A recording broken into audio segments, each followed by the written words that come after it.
Hey folks, welcome to the Fiddle Jam Institute Jam Session number 4. Now I'm actually recording this one without being on the internet because my internet conked out just before I was going to do this. So I'm doing the old-fashioned way and pre-recording it, and I'll upload it later when the internet comes back on. But same stuff, I just won't have any availability to look at the chats and stuff. So if you're seeing this, welcome. If it's your first one, double welcome. If you've seen some of the other ones or seen any of my other work, thanks for coming back. Really appreciate it. And spread the word. I'm trying to do good things and help people be free when they play, right? That's the goal. Pick up your fiddle and play the darn thing. Not worried about whether all the notes are going to be right or whether you're going to play the song right or anything. So the cornerstone of that kind of thinking is improvisation, of course. Hence my whole Fiddle Jam empire, right? Not much of an empire, but this Fiddle Jam. The book is out there, and you can tap into that. There's a whole Fiddle Jam Institute school online, of course, and this is the YouTube channel for the Fiddle Jam Institute, which I may change the name of to include my violin making stuff. See that instrument there? That's my design, and I have a patent pending on the pickup system. So if you're interested in that, that's Outlaw Fiddle. So I might change the name of the site, to the YouTube channel, to Outlaw Fiddle Jam. To include all that. Easier than starting a whole new channel and stuff. So watch for that. So I figure anybody's interested in the Fiddle Jam Institute might be interested in the newest technology of fiddles. So last week we did G minor. We did some call and answer, and I explained about how to jam with G minor in the easy zone of open, low 2-3, open, low 2-3, fingering on the G and D strings. We threw in that spicy flat fifth, the devil's tune, devil's tone.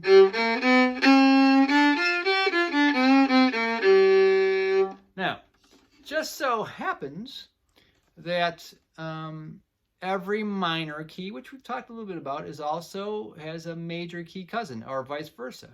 Many people know that C major is the same as A minor, and it's the same in the pentatonic world, the 5-note world. So if G blues or G minor pentatonic is a thing that we did last week, of course, then its counterpart is a step and a half up. B flat major pentatonic is the same as G minor. So most people think B flat on the violin, oh my God, that's way too, that's flats. Are you kidding me? We're a sharp kind of kingdom here. And in general, that's true. All of Vivaldi and the Baroque stuff is always in A major, D major, you know, for the most part, or open string minors and that kind of thing. So some of it lays easier on the fiddle, but B flat, surprisingly, is not so bad when you're in the pentatonic world. Check it out, because it's the same thing as G minor pentatonic. So G minor again was open, low 2-3, open, low 2-3. And what were those notes? G, B flat, D, or G flat, B flat, C, D, F. G, B flat, C, D, F. G, B flat, C, D, F. Anywhere in the violin or any instrument. So if we just switch our tonic or home note to B flat, C, D, F, G, B flat, C, D, F, G. So different inferences, and it sounds like this.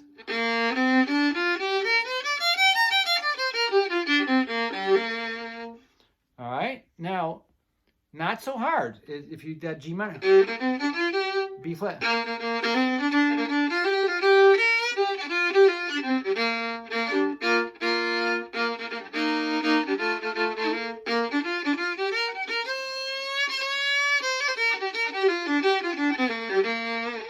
So now why is B flat important in the music world? Is because trumpets and saxophones ruled a lot of early jazz, for sure. The Roaring 20s is what put the violin down a peg or two in the world. Before the Roaring 20s, the 1920s in America came around, where horns, all of a sudden, trumpets, loud trumpets and saxophones and stuff dominated.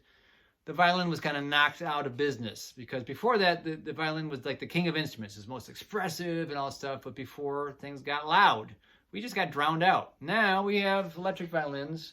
Where am I pointing? Pointing at the camera. That can compete.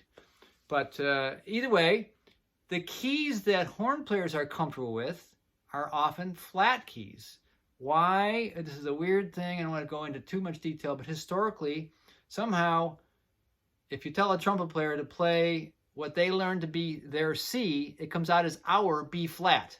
What? I know it makes no sense. Just the way it is. A trumpet is a B flat instrument. It means everything is down a whole step. The same for tenor saxophone, the same for soprano saxophone. Alto saxophone is even weirder. It's an E flat instrument. So if you tell them to play what they learned to C, it comes out as our E flat. Oh my goodness. It's all crazy world when you get to horns. But regardless, horn people like to play in keys that they're comfortable with, just like us fiddlers do. We like G, D, and A because it's easy on the fingers, right? So this is an example where if you know B flat, at least you can hang with the horn players. So in jazz, this becomes important because horn players like jazz stuff. So, but it happens to be a little bit easier than you'd think in that you just steal the fingerings from G minor and use them with the B flat as the tonic. And let that B flat note be your tonic.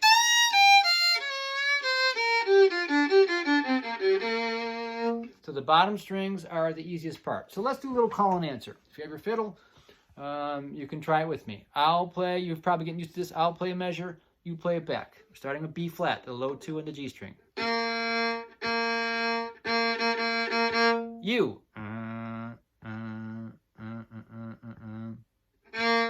D. You.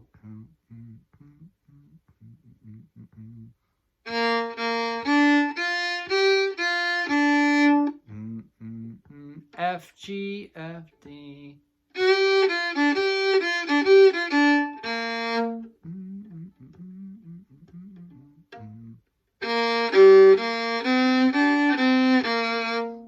G. There was a D flat. Open D.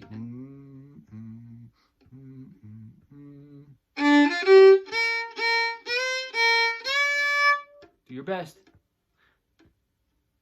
D. Slide. The B flat.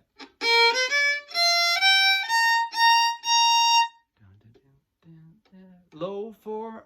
Now we get into the E and the A string. Is not as comfortable for people who are more beginner and not used to flat keys as much. That's cool. It's not impossible though, right? So once you get that in your ear, that should help. All right, that should help. Just start messing around with that stuff. And then we can go into more advanced things from there as well. And in the true ORSH method, by the way, as before I get too far, a little commercial, there is, of course, the sale still going on with the Fiddle Jam 101 course. If you go to fiddlejaminstitute.com, there's a school store. In the store, there's courses. There's quite a few courses, 3 or 4 of them at least, that are standalone without being a member of the site. But if you're a member, there is discounts on the page that are hidden to only the members who get to view them. It's like a coupon code. Things like 30% off for if you're an All Access Pass member. And it's, I think, 10% off if you're just a member of the free Fiddle Jam Club. So join up and check it out, and you get discounts and perks, all right? And besides, I'll throw a newsletter out once in a while, email you once in a while. If I got something new, I'll email a little more. Otherwise, I don't email too much. I don't like to bombard people. We all got enough in our inboxes, don't we? So anyways, in the ORSH method, it's term I coined. O is 1, R is room, and then the schoolhouse, SH, ORSH. I kind of like the term. I think it's kind of cool. I think it's important to, if you're more of a beginner, you can hear something more advanced now in the second half of this little jam session. And if you're more advanced, you can listen in the beginning stuff and kind of remind you of your roots or think of better ways to teach it yourself. But in this B flat land, in the horn land, in the jazz world, now you go, oh my goodness, jazz, you got to be a virtuoso to play jazz, don't you? Well, yes and no.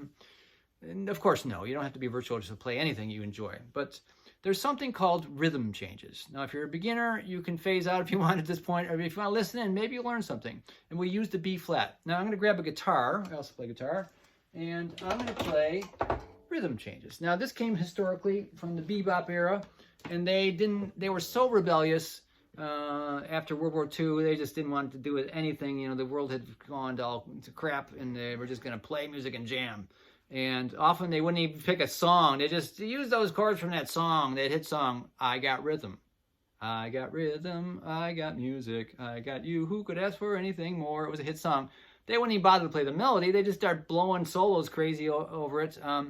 But it became a thing that they would kind of lean on those chord changes. Now, in that song, we'll pick B flat because that's what we've been working with. It's kind of not useless, but diatonic chord changes at first. It means you can use the B flat stuff for the whole thing and don't need to worry about the chord changes. Sounds kind of corny, doesn't it? All B flat. All these chords are made from B flat. Not that one. There's the first section. Does it again. B flat stuff all day long. You don't have to think about it at all. Just play B flat stuff. B flat to major. You can hear something different coming. Now in the AABA song form that style, that era was so fond of, there's the two A sections. We just did it twice. Pretty easy stuff on your ear, right? The bridge is what the critical thing is to rhythm changes. This is the rule you have to remember. The first chord of the bridge section always goes to the 3 chord. If you memorize that, you're in the club. And it goes 5 away, 5 away, 5 away, and back to B flat. So what is that? Now, if you might be familiar with this stuff, you're more advanced, but if you're in B flat, C, D. So it's a D7. And then it's a 5 away from that. If that's the 5, D is the 5 of G. G is the 5 away of the 1 of C. And C is 5 away from F. And F is 5 away from... That's how it works. Back to the same stuff. And this can be anything. That's the whole song. A twice. The bridge that we just explained. And A again. Now, that bridge chords are back in familiar fiddle territory. Now, we're B flat, which isn't so bad. We just learned earlier, right? B flat can be played on the fiddle. It's not the most comfortable key, but you can hang with the horn players, as we call it. And then when we get to the bridge, you're in your territory. That's where they would struggle because there's all these sharp things and yikes, you know. So D, hey, we're one of the most favorite scales. 7th is 7th, so you'd want to flat the 7th note. So it'd be D, E, F sharp, G, A, B, not C sharp as D, but C natural. We call it the flatted 7th, or a dominant. If you're classically trained, you might know that. All these chords are dominant chords. Then it goes to G7, which is G scale with the 7th note flatted.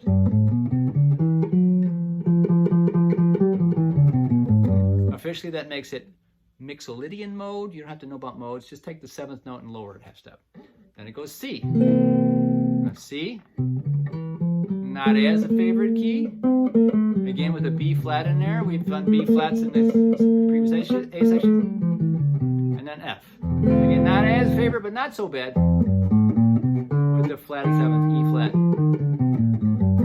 So let's try it. If you want to jam, I'll talk you through it. Nothing but B flat in the two A sections. 1, 2, ready, go. B flat stuff. Da da da da da da da da da. You can copy my voice. Da dee da dee ba dee ba dee ba dee ba dee ba dee ba dee ba boom. Do it all again. B flat stuff. Da da da da da.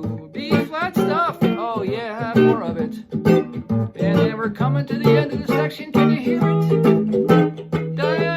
B flat, bridge, D, da dee ba dee ba da, G, ba da ba dee da da, change scale, C, ba dee ba da ba da ba da ba da da, F, B flat stuff again, da dee da dee ba dee ba da, da dee da dee ba dee ba da da.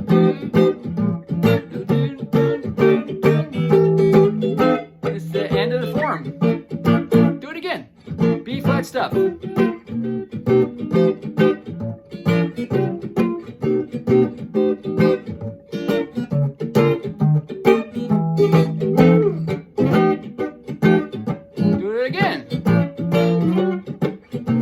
right? It's not good practice.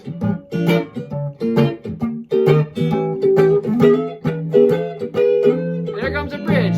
The 3 chord D. And a G. 7. C7. And F7 with some B flat loose stuff thrown in there to lead it back. The B flat.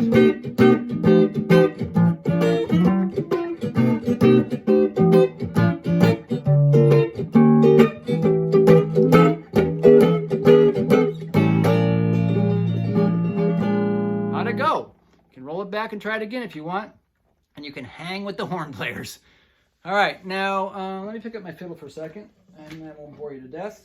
But I think that's important to be able to live in the modern world, in the modern fiddle world, not just with fiddlers. We can dip our toe in there. I'm not saying you got to play in every flat key ever. It wouldn't hurt you none to practice if you're advanced. You know, some people would argue, and I've been in and started arguments online in these forums sometimes, me and some other teachers, to see what would happen. Some people say, oh, you're not honoring the tradition if you don't learn to play in those flat keys. I say rubbish on that. I could say worse than that, too. They only did their tradition, the horn players, because it was easy for them. They didn't have to think so hard, which is, of course, the goal when you're improvising, right? So I heard Stefan Grappelli, when they were going to do a jam, he had done a gig, and there was some other people on like the opening act was still there. And at the end, they were going to bring everybody out and kind of play a couple tunes together and jam it. And they go, what tune are we going to do? And they go, how about this song? And Stefan Grappelli, the famous gypsy jazz violinist, was, you know, kind of the king of the heap, the oldest guy there probably. And they were going to play it in some standard key with flats. He goes, oh, wait a minute. Why don't we do that in the key of G, you know? I can pick the key. If Stefan Grappelli can pick the key, so can we, right? We're standing on his shoulders most of the time. So let's try this. So B flat. You can copy me, play along with me. Imagine that same guitar. Now, I tried to record a track earlier on my phone and send it to my email so I could play it on a speaker and have you hear it right here. But the send failed. Something wrong with the internet. So we're on our own here. So imagine it. 1, 2, 1, B flat stuff. Go.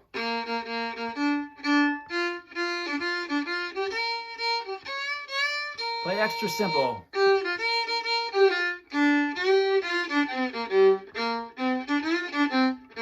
Do more of that.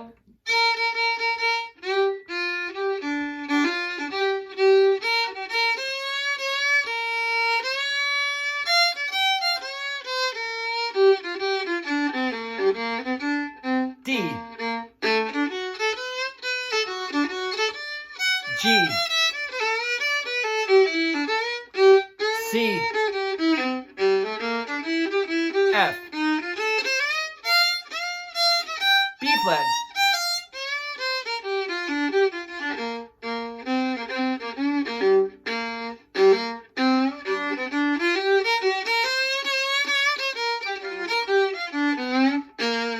There you go. One round of A, B, A. Now in the B section, could you kind of hear the chords changing even though I didn't have the guitar playing? I bet you could, because it all of a sudden gets into sharp things and stuff moves around. So D again was D, E, F sharp, G, A, B, C natural for the D7. And G was the same type of thing. G, A, B, C, D, E, F natural. C was C, D, E, F, G, A, B flat. And F, G, A, B flat, normal for that key. C, D, E flat.